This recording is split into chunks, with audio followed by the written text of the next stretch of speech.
Hello everybody, I'm LinguaPhiliax, and Zygology is the study of fastening things together, which apparently means they take the concept of interconnectedness to a very literal level. Languages fasten things together all the time. It's one of the main ways in which new words are created. In fact, the word zygology itself is a fusion of two words from ancient Greek, stygon, which is the word for one of those wooden frames used for keeping two oxen together in farming, and logia, meaning the study of something, which in and of itself is also a fusion of the words logos, meaning an account or an explanation, and the suffix ia, which creates abstract nouns. By using common everyday words in their language, ancient Greeks were able to come up with all sorts of new vocabulary through the power of fusion, and also by using a lot of those words in a metaphorical way, but mostly through fusion.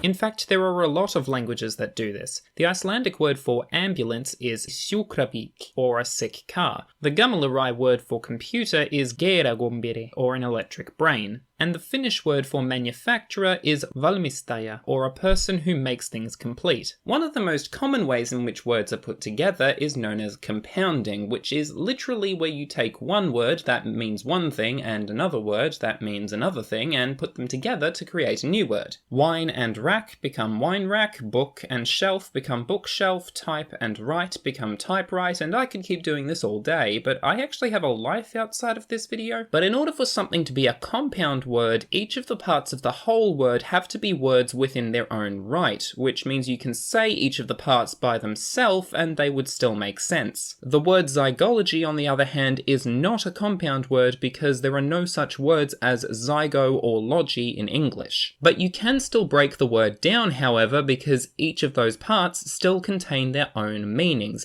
and a part of a word that contains its own meaning is known as a morpheme. Now, just to be clear, each of the individual parts of a compound word are still morphemes, it's just that they can stand on their own, which makes them free morphemes. And, despite not being valid words in English, zygo and logy are also morphemes, but they can't stand on their own, which makes them bound morphemes. When you think of a new idea for your birthday party, you are conceiving it. When one of your friends gives you a birthday present, you are receiving it, and when you lie to them about how you love it so much, you are deceiving them. So it is possible to conceive, and to receive, and to deceive, but is it possible to just sieve? What would that even mean? I mean, it is descended from the Latin verb capio, meaning to take or capture, but in contemporary English, being able to use this morpheme on its own has become rather,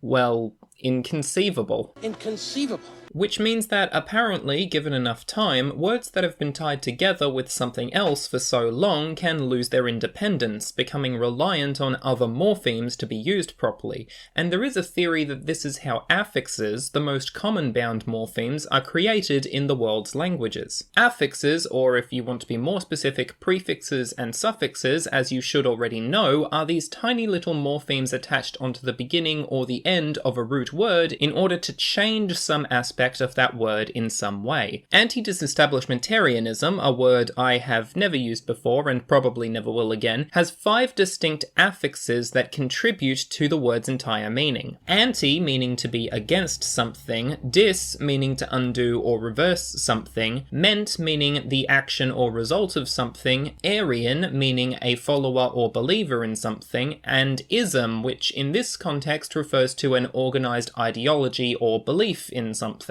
Because of all of these affixes, people were able to create one single word to name the ideology of a specific group of people in 19th century England who were opposed to the separation of the church from the government. You're lucky I'm Church of England.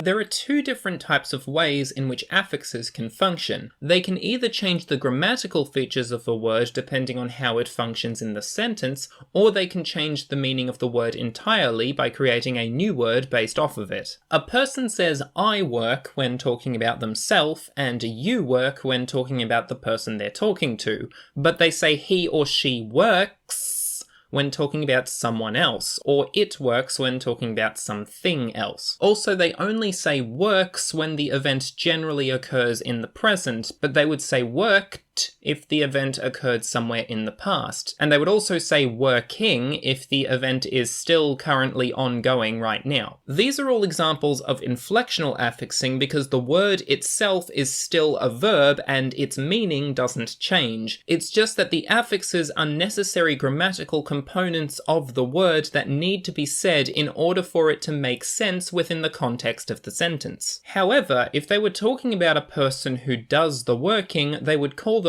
a worker. If they were describing something that has the ability to work, they would say it is workable. And if they were talking about doing the work all over again, they would say rework. Because the words worker, workable, and rework are all separate words within their own right, they are all examples of derivational affixing because the meaning of the original word has been changed. Inconceivable! You keep using the word.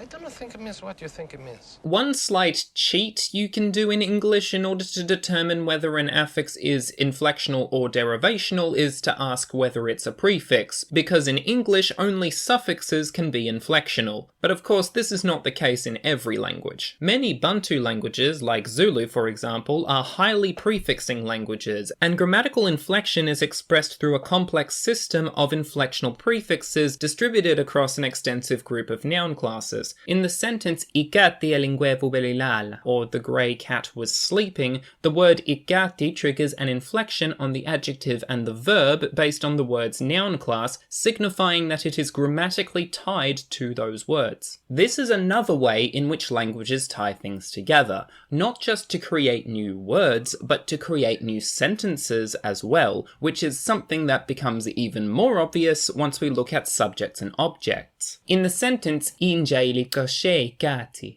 the subject and object nouns both belong to two different noun classes, and the verb is inflected with both a subject and an object affix to explicitly state which is which, although in Zulu an SVO sentence structure is considered default anyway. But what this also means is that because the verb inflects for both the subject and the object, sometimes you don't need to explicitly say the words inja or ikati if the person you're talking to can pick it up from context. Let's take this little example scenario. Person A asks, "Ipi inja, where is the dog?" And person B responds with, "Ilikoshe kati, he chased the cat." Person B doesn't need to say inja again, they can just inflect the verb with the correct prefix and person A will be able to follow along. And we can push this even further by having person A ask, "Ilikoshengapi, where did he chase it?" Now ikati has been left out because once again the object affix already accounts for the absent noun. So languages don't just tie things together within a single word or within a single sentence, but even across an entire conversation. Everything is interconnected. Quantum mechanics suggests that everything is interconnected. Yeah, indeed so. By following any one causal thread, however tangential it may appear, you will ultimately and inevitably arrive at the solution to the crime. But what this also means is that we have just created a single word in Zulu that is equivalent to an entire sentence in English. And some languages take this neat trick to its logical extreme and create single word sentences all the time by incorporating nouns into the verb. In Gunwingu, for example, "Nagangnutming" means I ate some meat. "Benedulktopgang" means they chopped down a tree, and "Ngarebarakendong" means we filled it up with water. By incorporating the words for meat, tree, and water into the verb, an entire sentence has been turned into a single word. My point is, it's amazing that languages are able to make all of these connections in so many different ways, and it's even more amazing that we humans are able to understand it so naturally, since we use languages all the time, every day, without even consciously thinking about it. We can create such deeply intricate structures, whether consciously or otherwise, in such brief, short moments,